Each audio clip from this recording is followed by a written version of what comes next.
Hi friends, welcome to my channel all government jobs Telugu. మన ఛానల్లో government నుంచి ఎలాంటి జాబ్ నోటిఫికేషన్ రిలీజ్ అయినా వెంటనే అప్డేట్ ఇస్తానండి. Please subscribe my channel. అలానే ఛానల్ సబ్స్క్రైబ్ చేసుకొని బెల్ ఐకాన్ ప్రెస్ చేయండి.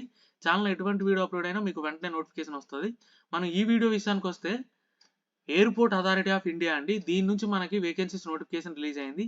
అసలు ఎయిర్పోర్ట్ అథారిటీ ఆఫ్ ఇండియా అనేది ఒక mini Ratna category 1 public sector enterprise అండి, అంటే గవర్నమెంట్ కంపెనీ. దీని నుంచి మనకి స్పెషల్ రిక్రూట్మెంట్ నోటిఫికేషన్ రిలీజ్ అయిందండి ఫర్ సౌత్ రీజన్ స్టేట్స్ కోసం. ఆ డీటెయిల్స్ ఇక్కడ క్లియర్గా ఇచ్చాడు. Airport authority of India invites application from eligible candidates who are domicile of Tamil Nadu, Andhra Pradesh, Telangana, Karnataka, Kerala, Puducherry and Lakshadweep island. ఈ స్టేట్స్ లో ఉన్న వాళ్ళకి మాత్రమే ఈ నోటిఫికేషన్ ఎలిజిబిలిటీ ఉందండి. ఇందులో మన ఆంధ్రప్రదేశ్ అండ్ తెలంగాణ రెండు రాష్ట్రాలు ఉన్నాయి. సో మనం హ్యాపీగా అప్లై చేసుకోవచ్చు. ఫర్దర్ గా చూసుకుంటే మనకి ఇక్కడ రెండు పొజిషన్ కి వేకెన్సీస్ రిలీజ్ అయ్యండి. సీనియర్ అసిస్టెంట్ ఎలక్ట్రానిక్స్ ఒకటి, సీనియర్ అసిస్టెంట్ అకౌంట్స్ ఒకటి. ఈ రెండు వేకెన్సీస్ చూసుకుంటే సీనియర్ అసిస్టెంట్ ఎలక్ట్రానిక్స్ కి 25 వేకెన్సీస్ ఉన్నాయి టోటల్ గా. అలాగే సీనియర్ అసిస్టెంట్ అకౌంట్స్ కి 19 వేకెన్సీస్ ఉన్నాయండి. కేటగిరీ వేకెన్సీ అవి ఇక్కడ క్లియర్ గా మెన్షన్ చేశాడు. ఇంకోటి ఏంటంటే మనకి పే స్ట్రక్చర్ చూసుకుంటే రెండు కేటగిరీస్ మనకి NE6 లెవెల్ కింద వస్తాయి.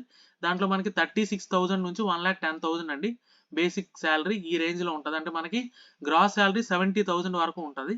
అండ్ ఫర్దర్ గా చూసుకుంటే ఇక్కడ మనకి ఎగ్జామ్ సెంటర్స్ మనం ఎక్కడికో వెళ్ళి రాయాల్సిన అవసరం లేదండి. మనకి ఆంధ్రప్రదేశ్లో అయితే విజయవాడ, అలాగే తెలంగాణలో హైదరాబాద్ ఉన్నాయి, మనకు దగ్గరలోనే ఉన్నాయి. మనం హ్యాపీగా వెళ్ళి రాయొచ్చు ఎగ్జామ్.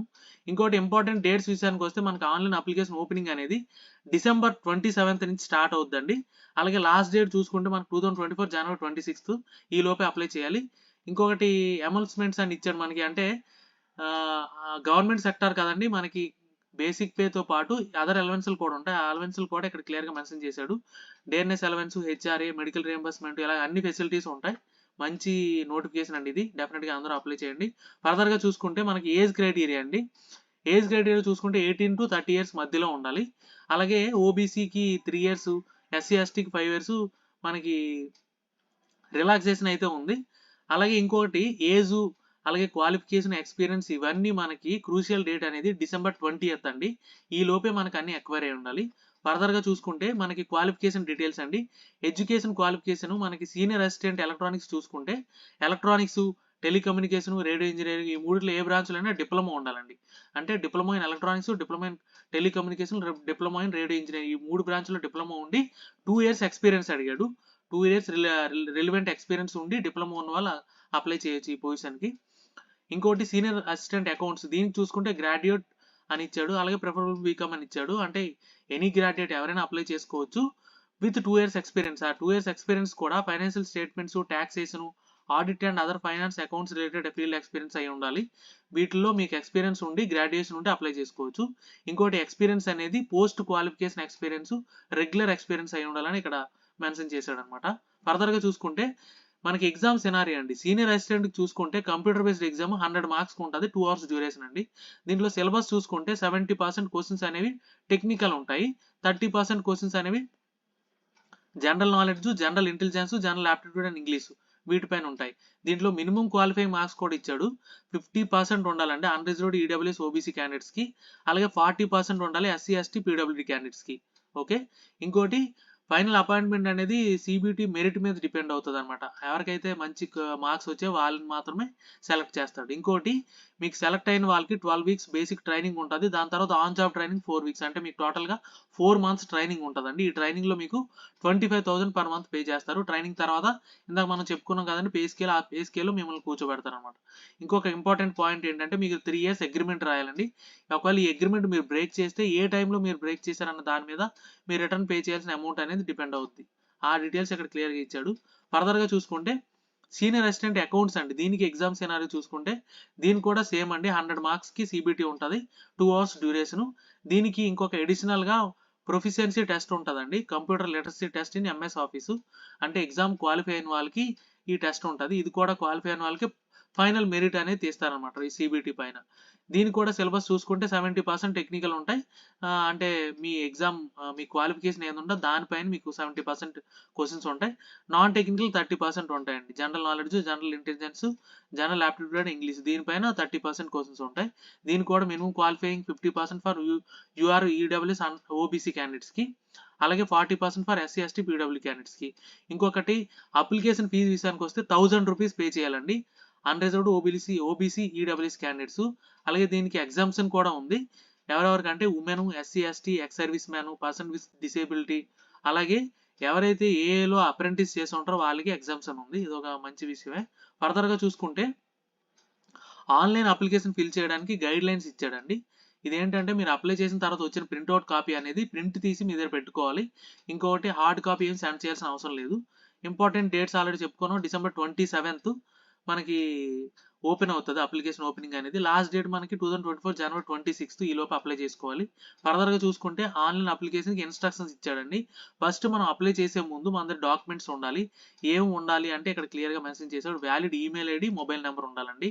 ఎందుకంటే త్రూఅవుట్ రిక్రూట్మెంట్ ప్రాసెస్ మీకు దీనికే కమ్యూనికేషన్ అనేది జరుగుతుంది. ఇంకొకటి స్కానర్డ్ పాస్పోర్ట్ సైజ్ ఫోటోగ్రాఫ్ ఉండాలండి. నాట్ వాల్డర్ దాన్ 3 months అని ఇచ్చాడు. ఇంకొకటి ఈ ఫోటో కూడా మనకి త్రూఅవుట్ రిక్రూట్మెంట్ ప్రాసెస్ ఏవైనా ఎక్కడైనా మీరు ఫొటోస్ అడిగితే ఈ ఫోటో మాత్రం మీరు సబ్మిట్ చేయాలి. సో ఈ ఫోటోగ్రాఫ్స్ కూడా మీరు సేవ్ చేసి పెట్టుకోవాలి. ఇంకోటి స్కానర్డ్ సిగ్నేచర్ అండి. సిగ్నేచర్ ఒకటి, ఫోటోగ్రాఫ్ ఒకటి, valid email ID, mobile number ఇవి డెఫినెట్గా ఉండాలి, మ్యాండేటరీ. ఫర్దర్గా చూసుకుంటే ఎలా అప్లై చేయాలంటే మనకి 2 steps కింద అప్లికేషన్ ఫామ్ ఉంటుందండి. స్టెప్ 1 ఏంటంటే సైన్ అప్ ప్రొసీజర్ అండి. దీంట్లో మీరు ఏ పోస్ట్కి అప్లై చేయాలనుకుంటున్నారో ఆ పోస్ట్ నేము, అలాగే క్యాండిడేట్ నేము, ఈమెయిల్ ఐడి, మొబైల్ నెంబర్ ఇవన్నీ ఇస్తే మీకు యూజర్ ఐడి అలాగే పాస్వర్డ్ జనరేట్ అవుతాయి. ఈ రెండు మీరు ఏదైతే ఈమెయిల్ ఐడి, మా మొబైల్ నెంబర్ ఇచ్చారో వాటికి మెయిల్ మెసేజ్ వస్తాయి అనమాట. దాంతో మీరు ఆ పేజ్లో లాగౌట్ అయిపోయి మళ్ళీ లాగిన్ అయ్యి గో టు అప్లికేషన్ ఫామ్ అని ఆప్షన్లోకి వెళ్ళి మీ డీటెయిల్స్ అన్ని ఇవ్వాలన్నమాట. అంటే మీ కేటగిరీ ఏంటి, అలాగే మీరు ఎడ్యుకేషన్ క్వాలిఫికేషన్స్, మీ ఫోటోగ్రాఫ్, సిగ్నేచర్ ఇవన్నీ ఇందాక చెప్పుకున్నాం కదా. అలాగే మీ డాక్యుమెంట్ డీటెయిల్స్ అన్నీ అప్లోడ్ చేసి ఆ తర్వాత మీరు పేమెంట్ చేయాలన్నమాట. పేమెంట్ చేసిన తర్వాత వచ్చిన ఫైనల్ ప్రింట్అవుట్ కాపీ ప్రింట్ తీసి మీ దగ్గర సేవ్ చేసుకోవాలి. ఇంకోటి ఫోటోగ్రాఫ్, ఇమేజ్ స్కాన్ చేయాలని చెప్పుకున్నాం కదండి. ఇమేజ్, క్వాలిఫికేషన్ డీటెయిల్స్ అవన్నీ ఎంత సైజులో ఉండాలి, ఎలా ఉండాలని కూడా ఇక్కడ క్లియర్గా మెన్షన్ చేశాడు. ఫోటోగ్రాఫ్ అయితే 50 to 100 KB మధ్యలో ఉండాలి. సైజు డైమెన్షన్స్ చూసుకుంటే 3.5 నుంచి 4.5 మధ్యలో ఉండాలన్నమాట.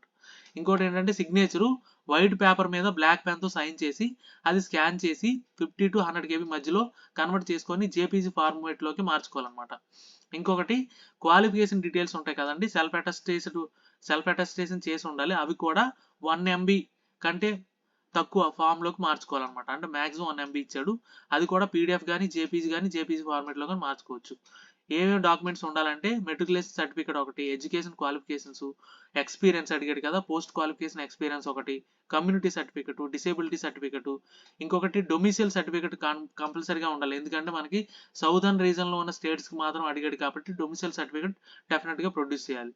అలాగే ఇన్కమ్ అండ్ అసెస్మెంట్ సర్టిఫికేట్ ఒకటి, అలాగే నో అబ్జెక్షన్ సర్టిఫికేట్. ఎవరైతే గవర్నమెంట్ సెక్టర్లో ఉన్నారో వాళ్ళు నో అబ్జెక్షన్ సర్టిఫికేట్ ప్రొడ్యూస్ చేయాలి. ఫర్దర్గా చూసుకుంటే లాస్ట్లో క్లిక్ ప్రివ్యూ కొట్టి మనం ఉన్న ఆప్షన్స్, ఫోటో, సిగ్నేచర్ అన్ని కరెక్ట్గా ఉన్నా లేదో చెక్ చేసుకొని ఒకవేళ ఏమైనా ప్రాబ్లం ఉంటే మోడిఫై చేసుకోవచ్చు. లేదనుకుంటే ఫైనల్ సబ్మిషన్ కొట్టి పేమెంట్ చేయాలి. పేమెంట్ చేసిన తర్వాత వచ్చిన ప్రింట్అవుట్ మీ దగ్గర సేవ్ చేసి పెట్టుకోవాలి. ఇంకోటి ఏమైనా మీకు అప్లై చేసేటప్పుడు ఏమైనా డౌట్స్ ఉన్నాయనుకోండి, అంటే పేమెంట్ చేసినప్పుడు ఏమైనా ప్రాబ్లమ్స్ వస్తే ఇక్కడ ఇచ్చిన నెంబర్కి కాంటాక్ట్ చేయొచ్చు అనమాట. హెల్ప్ డెస్క్ నెంబర్ అది. ఫర్దర్గా చూసుకుంటే జనరల్ ఇన్స్ట్రక్షన్స్ అండి. మనం ఆల్రెడీ చెప్పుకున్నాం. Only candidates who are domicile of Tamil Nadu, Andhra Pradesh, Telangana, Karnataka, Kerala, Puducherry and Lakshadweep island వీళ్ళు మాత్రం అప్లై చేయడానికి అవుతుంది. ఇంకోటి age, education qualification crucial date December 20th ఈ లోపే అన్ని ఎక్వైర్ అయి ఉండాలి. ఇంకోటి మనకి ఇంపార్టెంట్ పాయింట్ ఏంటంటే మనకి సర్టిఫికేట్లో CGPA, OGPA అలా ఇచ్చాడు అనుకోండి, CGPA గ్రేడ్ పాయింట్స్ ఇస్తాడు కదా, ఆ పాయింట్స్ని మనం పర్సంటేజ్ కింద కన్వర్ట్ చేసుకొని అది మాత్రం అప్లికేషన్లో మీరు ప్రొవైడ్ చేయాలన్నమాట. అది కూడా మనకి డాక్యుమెంట్ వెరిఫికేషన్ టైంలో ఆ డీటెయిల్స్ అవి చూపించాలి. ఫర్దర్గా చూసుకుంటే ఎవరైతే డిపార్ట్మెంటల్ క్యాండిడేట్స్ కానీ పబ్లిక్ సెక్టర్ అలాగే గవర్నమెంట్ సర్వీస్ చేస్తున్నారో వాళ్ళు నో అబ్జెక్షన్ సర్టిఫికేట్ సబ్మిట్ చేయాలి. అలాగే క్యాండిడేట్స్ ఎవరైతే SC, ST, OBC ఉన్నారో వాళ్ళు ఒరిజినల్ సర్టిఫికేట్ ప్రొడ్యూస్ చేయాలి. ఈడబ్ల్యూఎస్ క్యాండిడేట్స్ కూడా, OBC వాళ్ళు నాన్ క్రిమినల్ సర్టిఫికేట్ ప్రొడ్యూస్ చేయాలి. ఇంకోటి అడ్మిట్ కార్డ్ అనేది మనకి ఏదైతే మనం ఈమెయిల్ ఐడి, మొబైల్ నెంబర్ ఇస్తామో దానికి ఫర్దర్గా ఇంటిమేషన్ అనేది వస్తుంది అనమాట. So valid email ID, mobile number provide చేయండి. ఇంకోటి ప్రింట్అవుట్ కాపీ అంటే మీకు బై పోస్ట్ ఏమీ పంపించరు, మీరు ఆన్లైన్లోకి వెళ్ళి డౌన్లోడ్ చేసుకుని ఎగ్జామ్ రాయాలి. ఓకే, ఏమైనా అనౌన్స్మెంట్స్ ఉంటే ఇక్కడ ఇచ్చిన వెబ్సైట్లోకి వెళ్ళి మీరు చెక్ చేసుకోండి. దాంట్లోనే అప్ టు డేట్ మీకు అనౌన్స్మెంట్స్ ఏమైనా ఉంటే ఇస్తాడు. ఇవి డీటెయిల్స్ అండి. ఏమైనా డౌట్స్ ఉంటే కమెంట్ చేయండి, డెఫినెట్గా క్లారిఫై చేస్తాను. వీడియో నచ్చితే లైక్ చేయండి, మీ ఫ్రెండ్స్కి షేర్ చేయండి, ఛానల్ సబ్స్క్రైబ్ చేయడం మర్చిపోకండి. Thank you so much.